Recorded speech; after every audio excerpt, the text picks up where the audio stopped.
तर पनवेल ते सीएसएमटी लोकलमध्ये एका मद्यधुंद व्यक्तीचा धिंगाणा पाहायला मिळाला। मोठमोठ्या आवाजात शिवीगाळ करत ही व्यक्ती धमकी देत होती। मी आधी 4 मर्डर केलेत, पुढचा नंबर तुझा अशी धमकी ही व्यक्ती देत होती।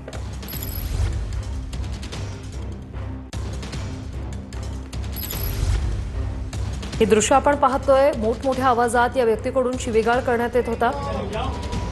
बोरिवलीची घटना ताजी असतानाच पुन्हा एकदा हा प्रकार घडलेला आहे पनवेल सीएसएमटी लोकलमध्ये।